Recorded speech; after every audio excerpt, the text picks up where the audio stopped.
आज से 76 साल पहले 23 जनवरी 1948 को नाथूराम गोडसे द्वारा महात्मा गांधी की गोली मारकर हत्या की गई थी।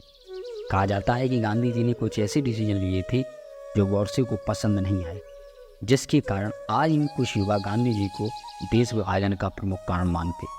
वे मानते हैं कि यदि गांधी जी ना होते तो शायद देश का विभाजन ना होता। और दूसरी तरफ कुछ लोग गांधी जी के पक्ष में बात करते हैं। नमस्कार दोस्तों, आज की वीडियो में हम इसी बात पर डिस्कस करेंगे कि गांधी जी सही थे या गलत। दोस्तों, गांधी जी का जन्म आज से 155 साल पहले 2 अक्टूबर 1869 को हुआ था। उस वक्त भारत पूरी तरह से अंग्रेजों की अधीन था। पहनने को हमारे पास कपड़े नहीं, खाने को हमारे पास रोटी नहीं थी। ऐसी स्थिति में कल्पना कीजिए कि वो ये गांधी जी ही थे जिनकी एक आवाज पर लोग अंग्रेजों के खिलाफ लड़ने को तैयार हो जाते थे। आज हम सब राजनीति तो बहुत करते हैं, हम क्षेत्र के नाम पर लोगों को इकट्ठा कर लेते हैं, हम जाति के नाम पर लोगों को इकट्ठा कर लेते हैं, हम धर्म के नाम पर लोगों को इकट्ठा कर लेते हैं। लेकिन आज से 105 साल पहले गांधी जी ने राष्ट्र के नाम पर लोगों को इकट्ठा किया था। और आज हमें कोई ऐसा व्यक्ति बता दीजिए जो राष्ट्र के नाम पर लोगों को इकट्ठा करे। गांधी जी ने 1919 में खिलाफत आंदोलन की शुरुआत की थी। गांधी जी के साथ हजारों लोग राष्ट्र के नाम पर उस आंदोलन में सम्मिलित हुए। इसके बाद असहयोग आंदोलन, सवर्णीय अवज्ञा आंदोलन और भी कई आंदोलनों में गांधी जी के साथ लोग कंधे से कंधा मिलाकर उनके साथ चलते रहे। जैसे गांधी जी को आप सही बोलोगे या गलत। आज भी कुछ युवा गांधी जी के प्रति विरोध रखते हैं। कुछ लोग स्पष्ट रूप से कहते हैं कि गांधी जी ने देश का विभाजन किया। तो मैं ऐसे लोगों से एक सवाल पूछना चाहता हूँ, क्या देश का विभाजन अकेले गांधी जी ने ही करवाया और कोई नहीं था जो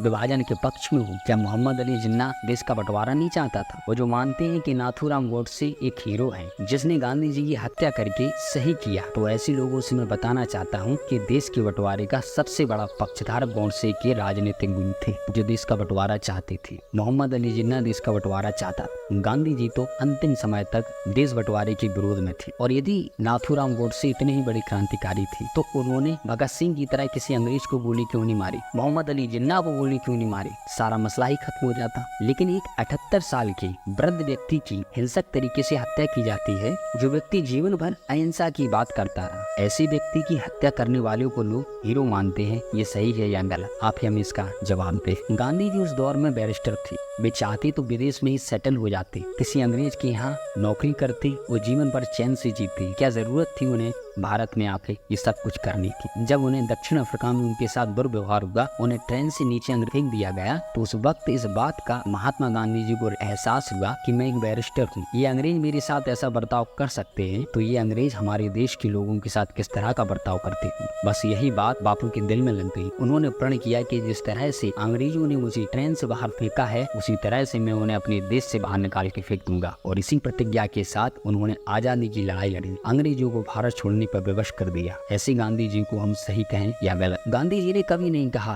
कि मुझसे राष्ट्रपिता कहो। गांधी जी ने महात्मा की उपाधि अपने आप को नहीं दी थी। महात्मा की उपाधि रविंद्रनाथ टैगोर ने दी थी। राष्ट्रपिता की उपाधि सुभाष चंद्र बोस ने दी थी। वे अपारदर्शी व्यक्ति थे, जैसे अंदर वैसे बाहर। महान वैज्ञानिक अल्बर्ट आइंस्टाइन ने गांधी जी के बारे में कहा था कि भविष्य की पीढ़ियों को इस बात पर विश्वास करने में मुश्किल होगी कि एक हाड़ मांस से बना हुआ कोई ऐसा व्यक्ति भी इस धरती पर आया था जिसने यह बताया कि लड़ाई अहिंसा से भी जीती जा सकती। आइंस्टाइन गांधी जी के विचारों से बहुत प्रभावित। गांधी जी की मृत्यु पर आइंस्टाइन ने लिखा था, विदेश की अव्यवस्था और सामान्य चिड़चिड़ाहट के समय उन्होंने अपने लिए शस्त्र सुरक्षा लेने से इनकार कर दिया। शायद इसी वजह से उनकी हत्या हुई। ऐसे थे गांधी जी। ऐसे महान लोगों के गांधी जी के प्रति महान विचार थे। जिस स्थिति में देश रहता था, देश के लोग रहते थे, उसी स्थिति में गांधी जी रहते। उस समय ब्रिटिश प्रधानमंत्री विंस्टन चर्चिल ने गांधी जी को अधनंगा फकीर तक कह दिया था। लेकिन खास बात तो यह है कि 4 मार्च 2015 के दिन गांधी जी के सम्मान में लंदन के पार्लियामेंट स्क्वायर में गांधी जी की 9 फीट की प्रतिमा वही पूर्व ब्रिटिश प्रधानमंत्री विंस्टन चर्चिल के बगल में लगाई गई, जिन्हें कभी विंस्टन चर्चिल ने अधनंगा फकीर कहा था। यदि बात करें दक्षिण अफ्रीका के गांधी जी, नेल्सन मंडेला को दक्षिण अफ्रीका का गांधी कहा जाता है। नेल्सन मंडेला ने गांधी जी के पदचिन्हों पर चलते हुए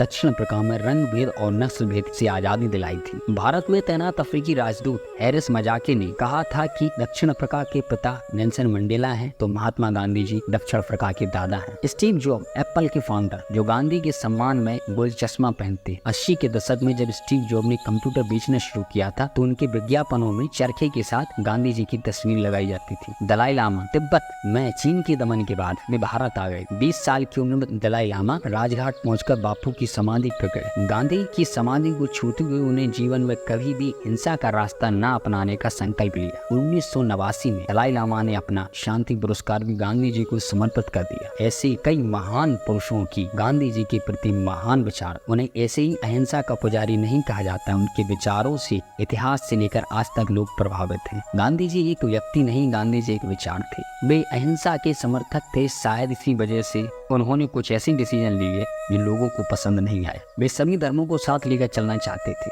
जबकि कुछ लोग केवल हिंदू धर्म का समर्थन करते। शायद इसी वजह से लोग उन्हें हिंदू विरोधी कहते हैं। जब गांधी जी की मौत हुई तो सूचना मोहम्मद अली जिन्ना को मिली तो जिन्ना ने कहा कि हमारे विचार चाहे जितनी भी विरोधी हों, लेकिन ये सच है कि वो हिंदू समुदाय में पैदा होने वाले एक महानतम शख्सियत में से वे एक अच्छे हिंदू थे। लेकिन कभी कभी हमें भी हिंसा का रास्ता अपनाना होता है। हर किसी चीज के दो पहलू होते हैं, एक अच्छा एक बुरा, एक हिंसा एक अहिंसा, एक जीत एक हार। तो यदि सारी चीजें हिंसा से की जा सकती थी तो अहिंसा की जरूरत ही नहीं पड़ती। लेकिन उस वक्त जरूरत भी थी। जो काम चंद्रशेखर आजाद ने किया, जो काम सुभाष चंद्र बोस ने किया, जो सरदार भगत सिंह ने किया, ये सभी हमारे महानतम क्रांतिकारी हैं जिनके प्रति हमेशा हमारा आदर और सत्कार रहेगा। ये बात सही है कि गांधी जी ने अकेले ही आजादी नहीं दिलाई। आजादी दिलाने में हमारे बहुत से वीर सपूतों ने अपने प्राणों की आहुति दी, जिनका देश का हर एक व्यक्ति जीवन भर ऋणी रहेगा। गांधी जी हो, चंद्रशेखर आजाद हो, सुभाष चंद्र बोस हो, भगत सिंह हो, कोई भी हो, ये सभी हमारे स्वतंत्रता सेनानी हैं जिन्होंने हमें आजादी दिलाई। हाँ, बेशक इनके विचार अलग हो सकते हैं, लेकिन व्यक्ति गलत नहीं हो सकता, भले वो गांधी हो या भगत सिंह। तो कभी कभी हम कुछ आधे अधूरे ज्ञान की वजह से इस चीज को समझ नहीं पाते कि क्या सही है क्या गलत। हमारे स्वतंत्रता सेनानी कोई भी हो, अपनी अपनी जगह सब सही थे। इसलिए गांधी जी को दोष देना कि गांधी जी देश का विभाजन चाहते थे या गांधी जी कुछ और ऐसी डिसीजन लिए, वो उनकी सोच थी। आप सोच कर देखें उस समय क्या स्थिति रही हुई जब हम गुलाम थे। लेकिन आज के युवाओं के अंदर यदि गांधी जी के प्रति कुछ भ्रांति है तो वो नहीं होनी चाहिए। मेरा मकसद है इस वीडियो से कुछ गांधी जी के प्रति वो बातें जानने का जो शायद लोग नहीं जान, और इसी वजह से लोगों ने गलत किया कि मैं कलाम को भी मानता हूँ, भगत सिंह को भी मानता हूँ, चंद्रशेखर आजाद को भी मानता हूँ, गांधी को भी पूछता। सभी हमारे अपने हैं, हमारे स्वतंत्रता सेनानी हैं, और हमें गर्व होना चाहिए ऐसे भारत देश के वीर सपूतों पर और ऐसे भारत वर्ष में जहाँ हमारा जन्म हुआ। तो वीडियो पसंद आए वीडियो को लाइक करें, चैनल को सब्सक्राइब करें। Thank you for watching.